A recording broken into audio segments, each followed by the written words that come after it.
नमस्कार, स्वागत है आपका बिहार समाचार में। बिहार वालों के लिए सरकार ने आज कई बड़ी घोषणाएं कर दी है, तो वहीं विधानसभा चुनाव के रिजल्ट को लेकर बड़ी खबर है। साथ ही बिहार के गरीबों, किसानों और मजदूरों के लिए भी सरकार ने कई बड़ी घोषणाएं कर दी। देश में एक बार फिर से मोदी मैजिक चल गया है, तो आज की बिहार की बड़ी और गर्मागर्म खबरों पर बात करेंगे। इससे पहले आपसे एक छोटी सी अनुरोध है, कृपया वीडियो को एक प्यारा सा लाइक अवश्य कर दीजिएगा। आपका लाइक करना ही हमारी मेहनत का फल होता है। जब से तेजस्वी यादव सरकार में आए हैं, तब से बिहार का विकास काफी तेजी से हो रहा है और अब ग्रामीण सड़क व्यवस्था का भी तेजस्वीकरण किया जाएगा। बिहार में जनवरी 2024 से शुरू होगा 560 ग्रामीण सड़कों का निर्माण। पटना सहित लगभग 2 दर्जन जिले में करीब 2600 किलोमीटर लंबाई में करीब 560 ग्रामीण सड़कों और 72 पुलों का निर्माण होगा और इस बार लगभग 5 मीटर चौड़ी सड़कों का निर्माण होगा। सड़कों की चौड़ाई बढ़ने से अब गांव में भी आवागमन की गति बढ़ेगी और मार्च 2025 तक सभी सड़कों के निर्माण का कार्य को भी पूरा कर लेने का लक्ष्य रखा गया है। लगभग 1200 करोड़ रुपए की लागत से ये निर्माण कार्य करवाया जाएगा।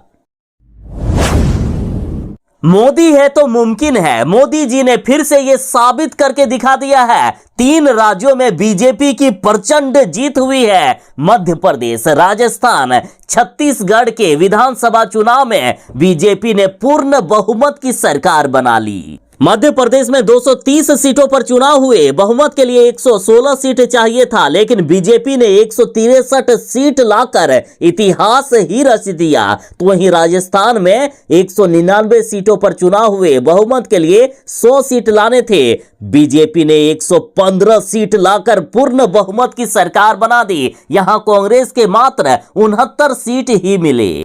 छत्तीसगढ़ में 90 सीटों पर चुनाव हुए। बहुमत के लिए 46 सीट लाने थे, लेकिन बीजेपी ने 54 सीट लाकर यहां भी कमाल करके दिखा दिया। कांग्रेस को मात्र 35 सीट ही नसीब हुए।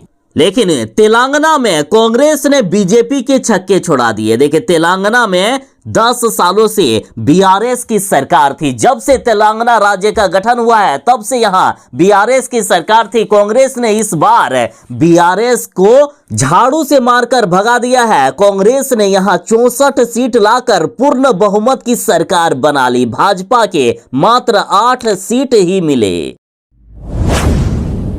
बिहार में ठंड बढ़ने वाली है। बिहार में बारिश होने वाली है। मौसम विभाग ने बिहार में बारिश का अलर्ट जारी कर दिया। साथ ही मौसम विभाग ने कहा कि बिहार में दिखेगा मिचोंग तूफान का भी असर। देखिए, बंगाल की खाड़ी में चक्रवाती तूफान मिचोंग के कारण आंध्र प्रदेश और तमिलनाडु में 2 से 3 दिनों तक भारी बारिश का अलर्ट जारी किया गया। ओडिशा और पश्चिम बंगाल में भी भारी बारिश होने वाली है। इसका प्रभाव बिहार पर भी पड़ेगा। 6 दिसंबर को तूफान की वजह से औरंगाबाद, रोहतास, भभुआ, गया, नवादा, जमुई और बांका जिले में बारिश का अलर्ट जारी किया गया। तो वहीं 7 दिसंबर को पटना सहित दक्षिण बिहार के कई जिलों में हल्की बारिश की भी संभावना जताई गई। मौसम विभाग ने कहा है कि 6 दिसंबर से बिहार में ठंड की शुरुआत हो जाएगी। 7 दिसंबर से बिहार में काफी ज्यादा ठंड बढ़ जाएगा। हाड़ कपा देने वाली ठंड की शुरुआत होने वाली है बिहार में।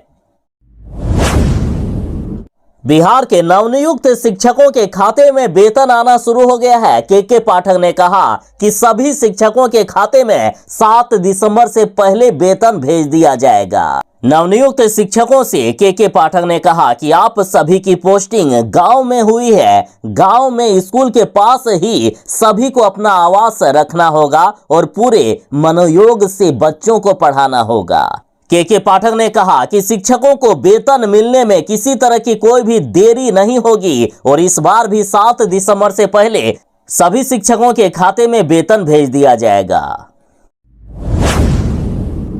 बिहार बोर्ड ने इंटर और मैट्रिक एग्जाम का डेट शीट जारी कर दिया है। बिहार के मैट्रिक और इंटर परीक्षार्थियों के लिए बड़ी खबर है। कब आपका एग्जाम होगा, ये डेट अभी से ही जारी कर दिया गया।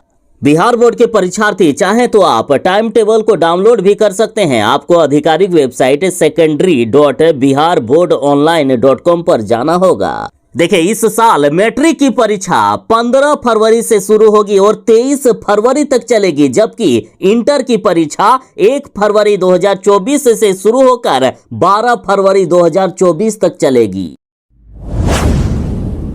बिहार में अपराध पर लगाम लगाने को लेकर अनोखा तरीका अपनाया गया है। अब ऑटो पर लिखना होगा मालिक और ड्राइवर का नाम और इनका मोबाइल नंबर। देखिए, बिहार पुलिस ने ऑटो यूनियन के साथ बैठक के बाद नया दिशा निर्देश जारी कर दिया है, जिसके तहत अब ऑटो पर चालक और मालिक का नाम व उनका मोबाइल नंबर लिखा जाएगा। इसके अलावा ऑटो चालकों को भी व्हाट्सएप ग्रुप से जोड़ा जाएगा। इस बात की जानकारी कोतवाली डीएसपी ने दी है। उन्होंने बताया कि 10 ऑटो यूनियन संघ के साथ हुई बैठक में निर्देश दिया गया कि ऑटो पर ड्राइवर और मालिक का नाम और उनका मोबाइल नंबर लिखना जरूरी है। साथ ही ऑटो का नंबर प्लेट भी स्पष्ट दिखना चाहिए।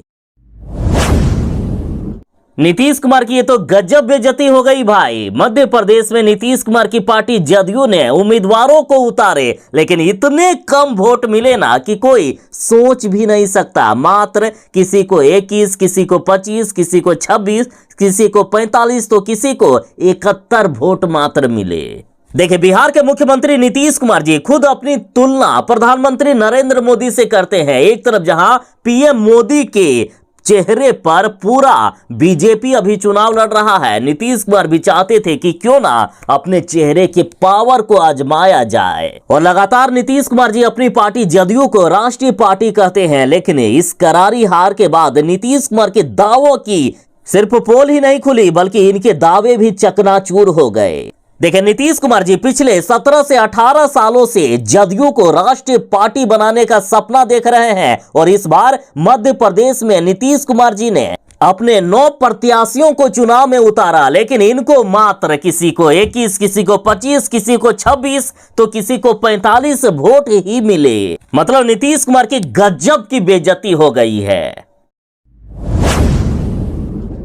एक तरफ जहां प्रशांत किशोर ने दावा किया कि 243 सीटों पर 2025 में चुनाव लड़ेगी जनसुराज पार्टी, तो वहीं दूसरी ओर इन्होंने कहा कि नीतीश कुमार के राजनीतिक जीवन का ये अंतिम दौर चल रहा है और हो सकता है कि नीतीश कुमार कुछ महीने या फिर लोकसभा चुनाव तक चले, लेकिन उनसे लंबे राजनीतिक जीवन के कोई उम्मीद ही नहीं की जा सकती है। उनका अब कार्यकाल समाप्त हो गया है, उनके राजनीतिक जीवन का ये अंतिम दौर चल रहा है। प्रशांत किशोर ने कहा कि देश के राजनीति में मुख्यमंत्री नीतीश कुमार की ना तो कोई भूमिका है और ना ही कोई महत्व, ना ही नीतीश कुमार के आने जाने से कुछ बदलने वाला है। अब तो नीतीश कुमार बिहार में ही अपना कोई ठिकाना देख ले, उनका बिहार में भी कोई ठिकाना नहीं बचा है।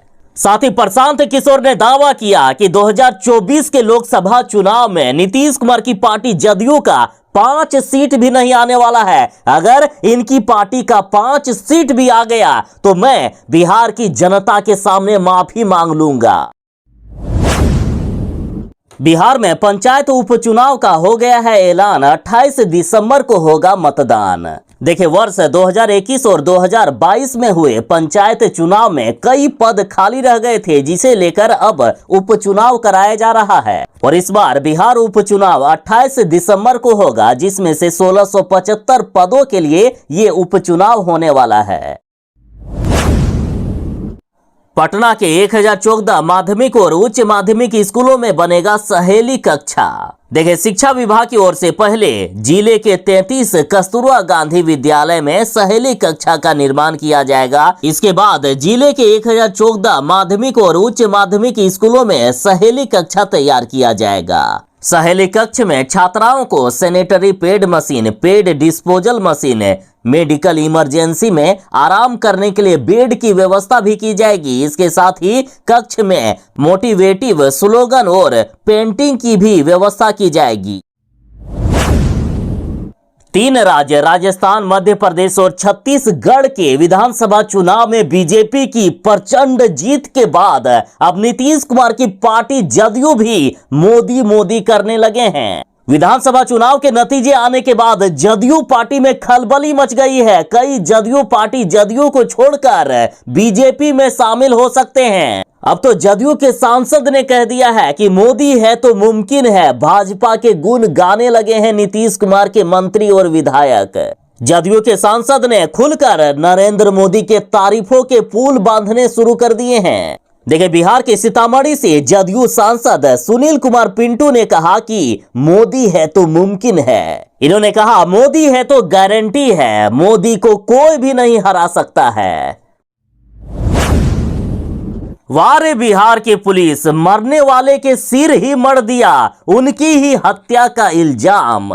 देखिए, आपने शायद ये कविता सुनी होगी कि अब कहां ढूंढने जाओगे, शहर भर में कातिल मेरे, आप तो मेरे कत्ल का इल्जाम भी मेरे ही पर रख दो। वैसे तो ये मशहूर शायर राहत इंदौरी की पंक्तियां मात्र है, लेकिन बिहार पुलिस ने इसे सीरियसली ले लिया। दरअसल अपने अजब गजब कारनामों को लेकर अक्सर सुर्खियों में रहने वाली बिहार पुलिस ने एक बार फिर से ऐसा ही कांड करके दिखा दिया। दरअसल जमुई जिला के बरहट थाना क्षेत्र में 19 जुलाई 2023 को महेंद्र कोड़ा नामक एक व्यक्ति की मौत हो गई थी। इस घटना को लेकर महेंद्र कोड़ा की पत्नी सुमित्रा देवी ने बरहट थाना क्षेत्र में प्राथमिकी भी दर्ज कराई थी। तो अब सुनिए असली कांड। जो चार्जशीट दायर किया गया उसमें इनके हत्या का आरोप इन पर ही लगा दिया गया। हत्या का आरोप महेंद्र कोड़ा, दीपक कुमार और प्रमोद मांझी के ऊपर लगाया गया। मतलब गजब, जिसकी मौत हुई है उसको ही